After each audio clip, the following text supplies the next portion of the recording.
What's up, YouTube? So this is the third time I'm narrating this, so that's kind of a pain in the ass. Can't say that word. Pretend like I didn't say that word.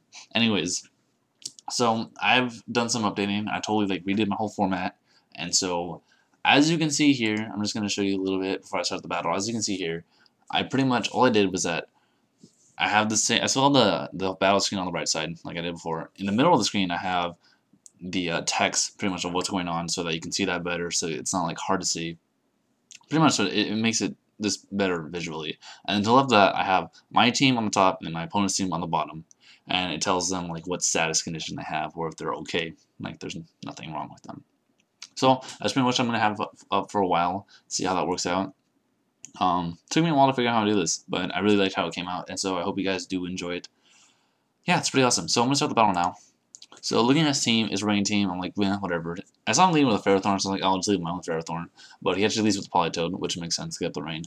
He goes for a Focus Blast, probably telling me he's Scarf or Specs. I'm guessing Scarf because most people run him.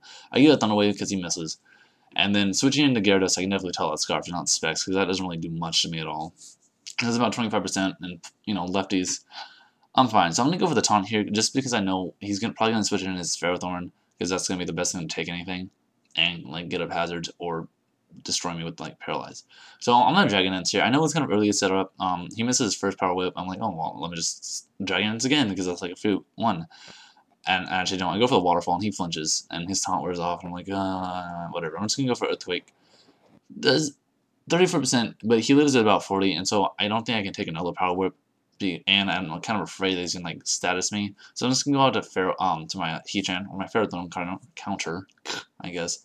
Knowing he's gonna switch because he's not gonna stay and take a Flamethrower. I'm just gonna substitute up.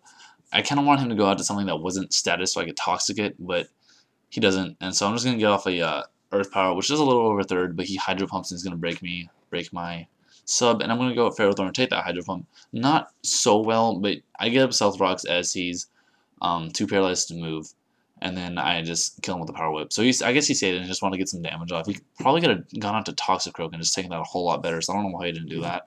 He probably just didn't want me to status anything. So he goes out to Toxicroak now, double switches as I go into Gliscor, and he goes out to Skindra. I was afraid it's one of those Dragon Dancing ones with Rest and then Chesto Berry because I've been swept by those, but he's not. He actually goes for the Ice Beam, telling me that he's one of those spec variants that have the whole Swift Swim deal, so they're super fast and super deadly, and that's a really good set in the brain because the Hydro Pump, you will see, wrecks house like no other. So I'm gonna go for the Volt Switch. He predicts that like a boss, or he just predicts the Thunderbolt, and now I'm stuck into hitting him with something that shields him. He actually goes for the Hidden Power Ice. I'm guessing he predicted me to predict his Thunderbolt, go out to Gliscor, which would have died, but I didn't because I'm smarter than that because I know he can hit me at all on it. They'll all carry Hidden Power Ice.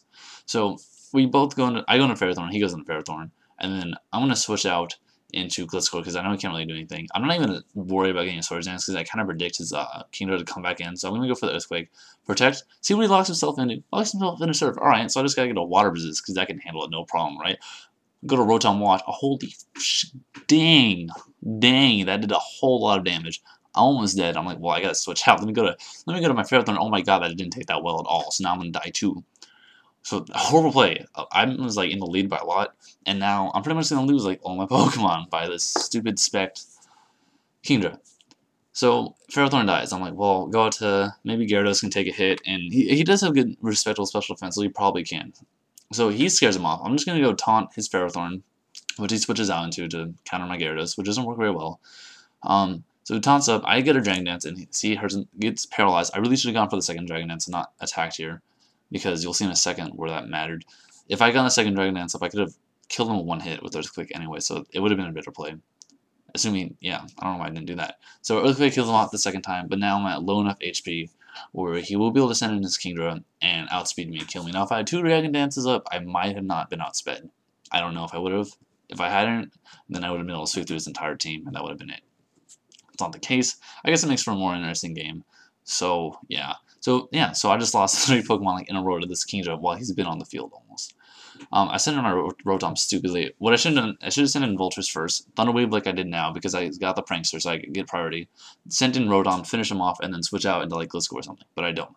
So here I'm going to sub down until he gets paralyzed, which he does on the first turn, which is nice. Which doesn't really do a whole lot for me. But I'm able to kill him off with an Earth Power. It just means I take less subbing damage because it would have happened eventually, 1/3 chance. So now I've got a sub up, and he's gonna have to like switch in and do whatever. So he goes into his Glitzcore, I'm like, oh yeah, he has that. Well, I'm not really too afraid as long as he doesn't like Swords Dance up. He doesn't. Flamethrower doesn't do jack because of the rain, but it still does a respectable amount. He breaks my sub, so I'm gonna switch out into my own Glitzcore, dodge his Earthquake, go for the Ice Fang, doesn't quite take it out, and he does not have Ice Fang, which is really nice. He just goes for the acrobatics, which he doesn't. He still has a life orb, so it's not gonna do anything to me at all. So like now it's like we're stuck in a I have 2 Pokemon, he has 3 Pokemon, and like none of them are set for rain except for his Toxicroak, which I'm not really worried at all because I've got like Flamethrower and Earthquake. Glitzcore Wall is Toxicroak's like mofo, which is why I love him. So I'm gonna go for Earthquake here, predicting him and go into his Jolteon. And I'm gonna predict him because he protects. I'm gonna predict him to predict me to go for Earthquake again. So I'm just going for Ice Fang and just take him out. So I'm like, oh sweet. So now it's 2-2. So that's somehow I managed to come back from that horrible Kingdom sweep. So he goes on to his Jolteon. I know he's got Hidden Power Ice, obviously. So I'm just gonna protect. He can either lock himself in Hidden Power Ice or into Thunder. Both of which I can either take with Thunder with Glitzcore, or I can go out and take a Hidden Power Ice. He goes for the Hidden Power, and so as I protect, so I'm just gonna go out to my Heatran, sponge that up. I think, yeah, he predicts me to do that and goes out and Toxicroak, but it's really just in vain because I'm just gonna be able to switch out, go back to my Glitzcore. I don't know. He goes for Drain Punch. Like he can't really do anything. Like we could have like switched around a lot, but because I've got Stealth Rocks, he only has 1 layer of spikes. I'm technically gonna have the better end of the deal. So he goes for the Drain Punch. It really doesn't do anything to me. Now I can hit both his Pokemon with Earthquake, which he really. That sucks that he has 2 ground weaknesses, and I got my Glitzcore, who is max speed, so he can't do like anything to me.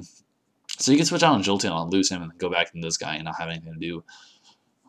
Or he can Sucker Punch, which gets a crit, which again didn't matter. I mean, there's some hacks, but didn't help him at all. So I go for the Earthquake, takes him out in a single hit. Now he's gonna choose between Thunder to hit Heatran or Hidden Power Ice hit Glitzcore, both of which I can switch out to the other Pokemon just to take. So it's pretty much my game at this point. He goes into Jolteon. He can't do anything to me. He knows that. I just protect it, see what he locks himself into. Hidden Power Ice. So I mean, he's gonna go to Heatran, just take that, and then kill him off with an Earth Power. And that is good game, my friend. That is what she said. Is his name on the Pokemon Online, if you know what I mean? Yeah, because that is what she said. Not really. I hope you found this entertaining or something. I don't know. Rage some more, right? Shut up, right? Okay. So, like, comment, subscribe. Please like. It really helps me out and makes me feel a little better. Peace, guys. See you next time.